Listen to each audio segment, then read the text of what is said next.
E aí, combatentes do fogo, irmãos prevencionistas, o que é o fogo? Do que ele é feito? Qual que é a composição do fogo? Vamos fazer um F5, vamos fazer uma atualização disso aí? Vamos lá? É isso então, se para você o tetraedrofogo é um velho conhecido, será que você já ouviu tudo a respeito do tetraedrofogo? Ou será que você ainda lembra de tudo a respeito? Agora, se você é novo no ciclo do fogo, é novo no canal, dá QAP aí no sininho, se inscreve, dá QAP no like, compartilha, faz comentário, porque assim você dá uma luz para o YouTube e ele entende que esse conteúdo é relevante e ele vai levar para mais pessoas, beleza? Então, tetraedro do fogo, basicamente é aquilo, né? Calor, combustível, comburente e uma reação em cadeia. Agora a pergunta é, sempre para iniciar a combustão do fogo, há necessidade de uma fonte de calor? Daqui a pouco a gente vai responder isso. E comburente é o oxigênio? É isso? Daqui a pouco a gente responde isso também. Mas importante é, tetraedro é calor, comburente, combustível e reação em cadeia. Isso, tecnicamente falando, é o fogo. Agora, o fogo, ele é danoso, ele é maléfico ou ele é benéfico? Ele faz bem ou faz mal para a gente? Porque geralmente quando a gente vê a imagem do fogo, ele está causando algum tipo de dano, está trazendo problemas, transtorno para algumas pessoas, para uma pessoa, para uma série de pessoas. Ele é bom ou ele é ruim? Na história da humanidade, tudo tem demonstrado que o fogo ele tem trazido mais benefícios do que malefícios. Então, por que quase sempre a gente tem essa imagem de que o fogo é ruim, né? É claro, o fogo descontrolado, né? Fogo descontrolado, infelizmente, vai causar muito dano e transtorno para algumas pessoas, para uma pessoa especificamente, para o ambiente, para todo mundo. Infelizmente, isso tem sido cada vez mais comum, corriqueiro, e a tendência é essa, infelizmente, mas ele descontrolado é isso. Agora, como eu falei, na história ele tem sido mais benéfico do que maléfico, olha só. Em algumas situações, quando ele está controlado, está bonitinho, é isso aqui que ele traz pra gente. Inclusive, alguém aí, se alguém que quiser tomar a iniciativa, nessa situação aqui, beleza? Pode chamar a gente aí que a gente vai dar QAP aí, só passar, deixa no comentário aí, ó. Esse fogo aqui todo mundo quer, né? Esse aqui todo mundo quer estar presente. Então não é sempre que o fogo é aquele malvadão que vai causando aquele estrago todo, não. Nessas situações, aí todo mundo quer. E há quem diga, o pessoal que estuda o assunto, há quem diga que num futuro é bem possível que o fogo passe a ser até dispensável, porque até hoje, o que basicamente ele nos fornece de benefício? Ele nos fornece luz, ele nos fornece calor e fornece energia. Então há bastante estudos no sentido de buscar fontes que forneça luz, calor e energia para o ser humano, que não seja necessariamente através do fogo. Vamos falar do combustível. Daqui a pouco a gente fala aí do calor, do comburente, mas vamos falar do combustível. O combustível quase sempre ele vem naqueles três estados da natureza lá, que é o sólido, o líquido e o gasoso. A queima em si, ela acontece no estado gasoso, quase sempre ela ocorre no estado gasoso. Ele inicia lá no estado sólido, vai desidratar lá e vai, assim que inicia a liberar gases, começa a queima em si. Da mesma forma, o estado líquido, assim que começa a liberar gases, começa a ocorrer a queima. Agora o fogo, para a gente entender o fogo, saber lidar com ele, saber controlar, tirar o melhor proveito, a gente precisa entender que ele tem fases, formas de combustão, classes de incêndio, né? Então é classificado os incêndios. Já que a gente classificou esse incêndio, a gente precisa saber quais agentes que a gente vai usar para debelar, para combater, para controlar esse incêndio. A gente precisa conhecer os pontos de temperatura do fogo, como que ele se propaga. Há necessidade de a gente conhecer as fases do combate ao fogo. Necessariamente a gente está pensando no controle, numa situação em que o fogo pode vir a estar descontrolado. Então a gente precisa entender as fases de combate ao fogo e, é claro, conhecer os métodos de extinção do fogo. As fases do fogo vai ser uma fase inicial, uma fase de queima livre e, posterior, uma fase lenta. Agora, quanto à combustão, ela vai ocorrer na forma completa. Uma forma completa, ela tem até, o fogo vai ter aquela característica lá de uma chama azulada, onde ela utiliza todo o combustível. Tem a forma incompleta, onde acaba sobrando resíduos, um pouquinho de fuligem, alguma coisa ali, vai dar um tom na chama mais amarelada, avermelhada, né? Fica um pouquinho de sujeira ali, vamos dizer assim. Tem a combustão espontânea, inclusive aqui na minha cidade tem uma área muito conhecida aqui na região, que a gente chama de banhado, onde, vez por outras, vem a ocorrer a combustão espontânea, não necessariamente vai ocorrer uma interferência humana. Então, aquelas situações onde há um material em decomposição, né, bactérias que vão gerando gases sobre, por exemplo, um mato seco, e aí há um aquecimento naquele ambiente ali, a temperatura vai se elevando, como há uma decomposição e criação e geração de gases, acaba que esse calor vai chegar num ponto de ignição e vai iniciar o fogo, muito comum nas turfas, dependendo da quantidade, da forma de armazenamento de determinados produtos. Se eu armazeno de forma incorreta ou de acordo com a quantidade, de acordo com a temperatura do ambiente, ele impede a dissipação do calor, um determinado elemento, um determinado produto, impede a dissipação do calor daquele produto em si, e a temperatura interna dele já seria o suficiente para dar início a uma ignição. Então ele não precisou de uma fonte externa.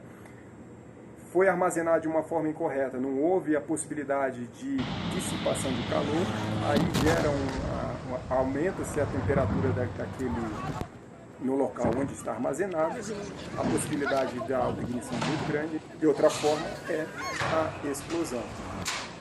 Os materiais da forma de armazenamento, justamente para evitar essa situação da possibilidade da combustão, daquele momento poder ocorrer a explosão. Se classificou os incêndios para poder, posterior, a gente vai falar também, saber que agente exatamente vai ser usado de acordo com cada uma das classes. Então a gente tem a classe A, tem a classe B, tem a classe C, a classe D, classe E e a classe K. Acho que eu vou colocar aqui assim o ICARD, né? É aqui, não sei, em algum lugar. Então vai ter um ICARD aí mostrando para vocês de outros vídeos. Um deles a gente comenta inclusive especificamente a respeito de agente para a classe K. É uma classe relativamente nova, com um agente que é pouco comum. Então eu tenho um vídeo aí que a gente fala de agente específico para a classe K. Depois vocês dão uma olhadinha, terminando esse vídeo, dá uma olhadinha lá. O ponto de temperatura também vai ajudar a gente a saber a forma correta de saber atuar, de lidar com o fogo. Nos pontos de temperatura a gente tem o ponto de fulgor, tem o ponto de combustão e o ponto de ignição. Extremamente importante a gente saber exatamente aí esse ponto de ignição, que daqui a pouco a gente vai comentar. Em alguns casos é extremamente importante saber exatamente esse ponto de ignição. Aconteceu o fogo, ele se iniciou, então eu preciso entender como é que ele vai se propagar. Ela ocorre através de condução, ela ocorre através de convecção e ela ocorre através de irradiação. Então, são essas as situações, as formas com que o fogo vai se propagar. E aí a gente chegou lá na situação do fogo já começou, já tem o início, já teve o início, teve suas fases, já teve o incêndio. E agora eu vou ter que meter a mão na massa, agora a gente vai ter que trabalhar, né? Não é aquela situação chique lá, fim de semana, que foi chamado e o fogo não estava naquela situação chique do fogo controlado que a gente gostaria que tivesse, né? Infelizmente, ele está descontrolado. Então ele está descontrolado, eu vou ter que combater, então eu preciso ter um plano para fazer esse trabalho de combate. Então as fases de combate ela vai acontecer através da fase de exploração, vai acontecer a fase de ventilação, fase de salvamento. Preciso verificar se houve o princípio de incêndio, se houve o incêndio, tem vítima nesse local, eu preciso encontrar essa vítima. Posterior à fase de salvamento, eu tenho a fase de salvatagem. Passado a fase de salvatagem, confinamento, vou confinar esse fogo, e aí agora eu vou para o combate propriamente dito. A fase de combate, posterior à fase de combate, eu tenho a fase do rescaldo, que aí já está mais ou menos todo mundo meio que aliviado, porque já passou o pior, e aí a gente vai para a fase do rescaldo, verificar ali as condições e se certificar de que esse incêndio ele não vai acontecer, não vai ter uma reignição. Para isso eu preciso fazer esse rescaldo. Quais são os métodos de extinção? Resfriamento, abafamento, isolamento e o método de quebra da reação. Lembra a reação em cadeia que a gente falou lá no início? A quebra da reação em cadeia. Então, esses métodos também é importante para que eu tenha um bom resultado, para que eu tenha eficácia nesse meu trabalho de controle, de combate ao fogo. Os agentes mais comuns, não só esses, mas os agentes mais comuns para controlar o fogo, o mais comum e o mais abundante é a água, né?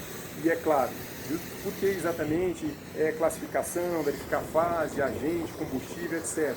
Porque a tendência na maioria das vezes, ou principalmente para os leigos, a tendência é que em existindo o fogo eu vou usar água, porque é um elemento que tem em abundância, né? É mais prático, mais fácil, ele vai estar ali próximo, e a gente sempre vai ter a ideia de que o fogo eu resolvo com água.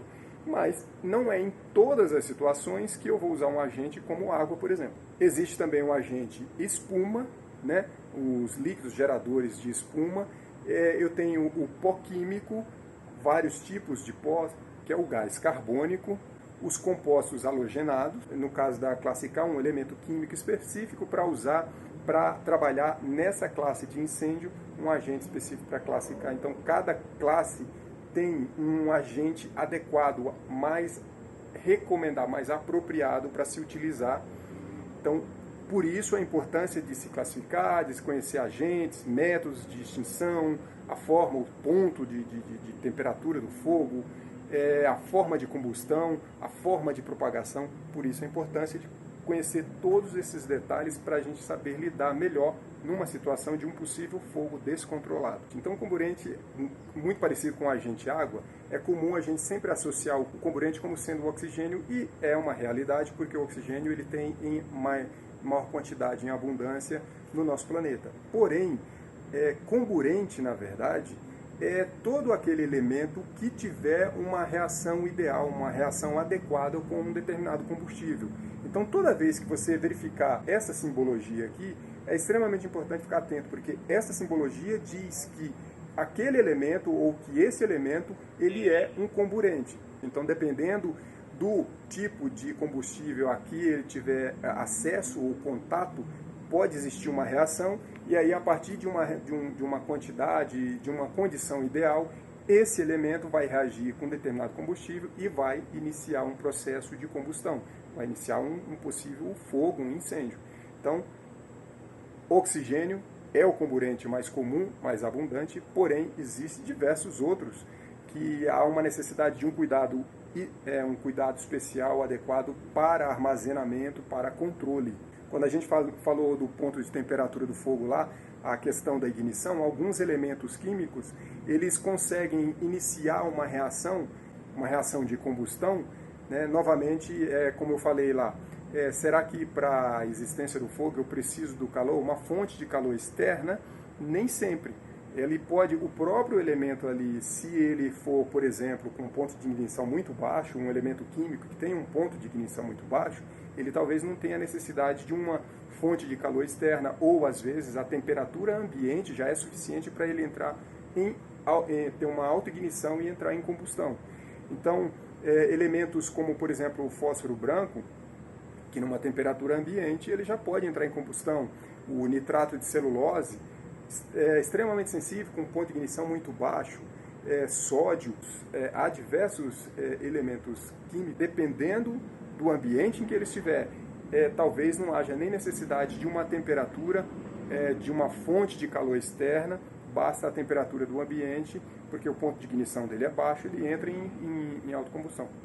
Porque a combustão em si, como em outro vídeo que eu já falei, o nosso ambiente ele é muito rico em carbono, praticamente tudo é feito de carbono, e a gente tem um comburente muito abundante que é o oxigênio. Então, existindo uma fonte de calor, essa fonte de calor vai quebrar essas moléculas de oxigênio, e aí começa a um início de atração entre moléculas de carbono e oxigênio, há uma fusão, libera-se calor, energia, aí começa essa reação mais calor, mais energia, um ciclo vai se iniciando aí, e aí a gente tem o fogo. O acidente ele pode deixar marcas que as desculpas não vão apagar. E aí eu agradeço a visualização, não esquece, dá o like, compartilha, se inscreve, ativa o sininho. Até um próximo vídeo com mais segurança do trabalho.